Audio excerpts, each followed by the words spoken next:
Hello everyone, and welcome to the penultimate unit of Remote Music Studio. Though this is only our second to last unit, this unit does contain the most points out of all the others, as you have your digital program notes that you're going to be turning in and your recital performance. So let's take a look here first at the program notes. Now, program notes, for those of you who maybe don't have any experience here, are typically very short and just provide some context for the audience at a performance.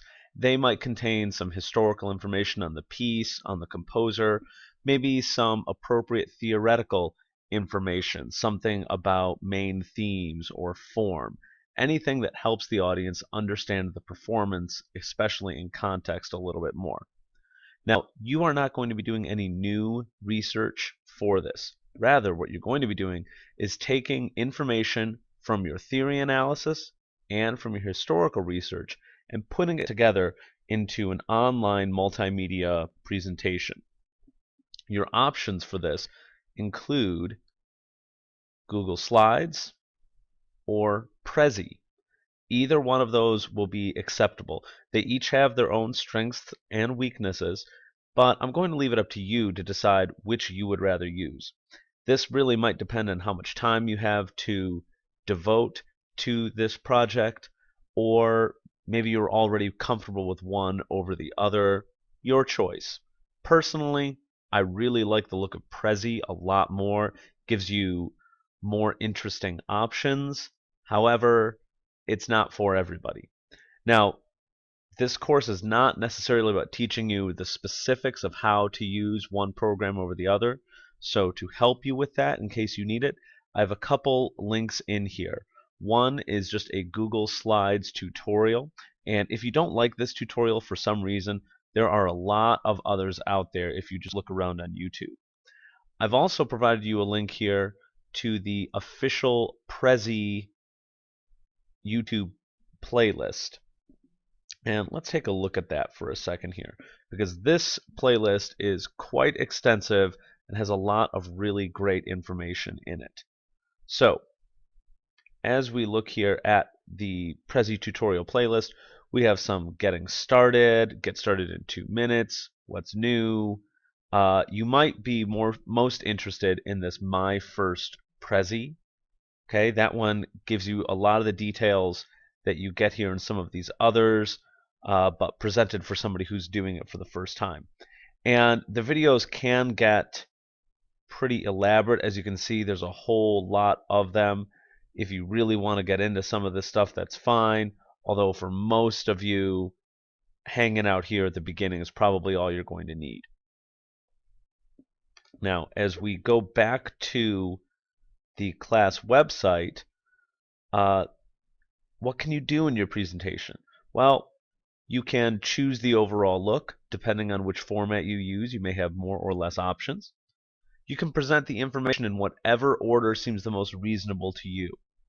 You could do this by breaking it down into history and theory in separate sections. You could go through the music from beginning to end, providing information as appropriate, whatever you think is going to be best here. You can include as much information as you think is necessary beyond the minimum requirements. And those can be found in the rubric, which again you can locate here by downloading at the bottom. We'll get to that rubric in just a little bit.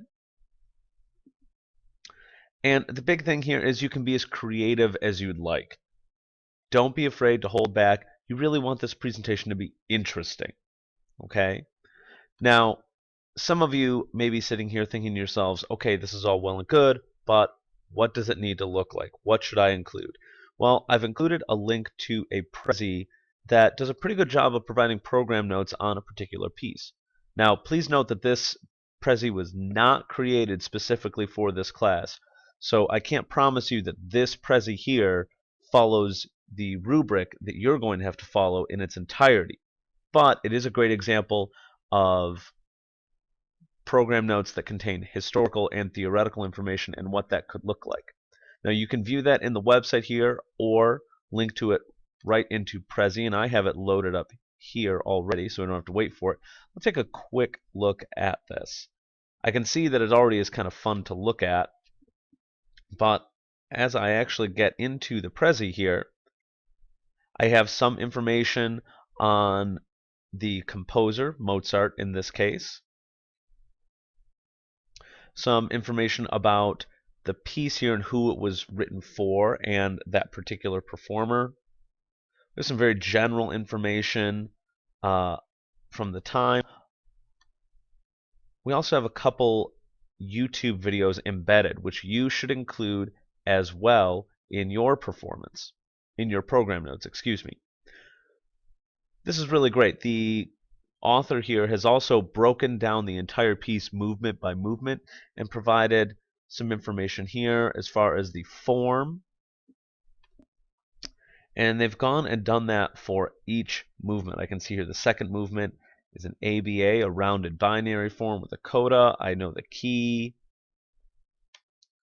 As we get into the third movement, I can see that it is a rondo, that we're using antecedent consequent phrases, all very typical stuff, especially for the classical period. But it's nice to have it here. It tells me what's going to be happening before I even listen to the performance. And a nice little bit of history on the piece itself, when it was first performed, when the first modern performance took place, all of that fun stuff. So that would be a good way for you to go in yours as well. If you were going to use Prezi, slides, it might look a little different, but you could certainly have the same kind of information. Now, some things that you are going to need to consider here when you're constructing your notes.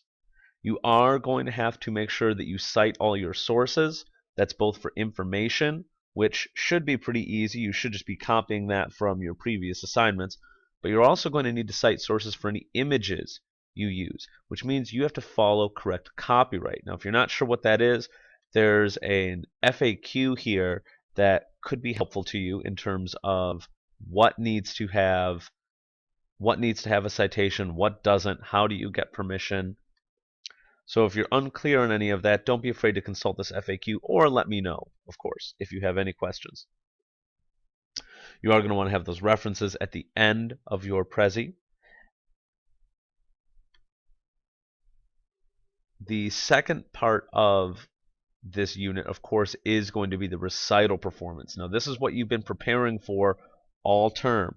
This will actually be the most straightforward part of the unit this week. You will be giving your performance just like you did in week 2, and then again either in week 4 or 6. You'll be doing this via Google Hangouts, making sure that all of your hardware works ahead of time. We will also be, as audience members, we will also be critiquing each other's performances using the same guide that we created for everybody in week 2 as a follow-up. So kind of a pre-test, post-test concept going on. You will be using the MSBOA adjudication sheet as a guideline when making your comments. We did this earlier this term as well.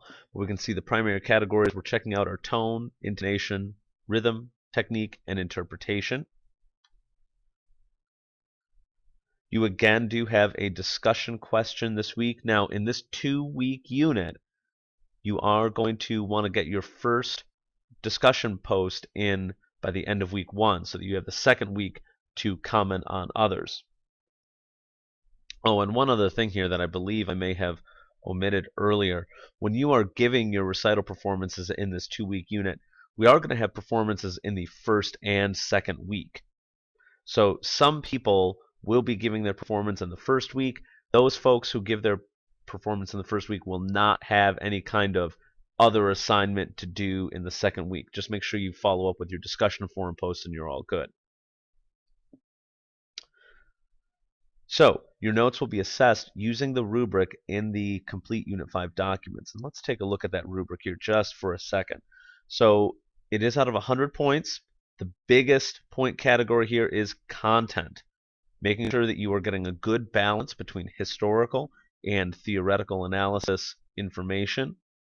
You also want to make sure that you're including at least one embedded video that adds to the overall effectiveness of the entire presentation.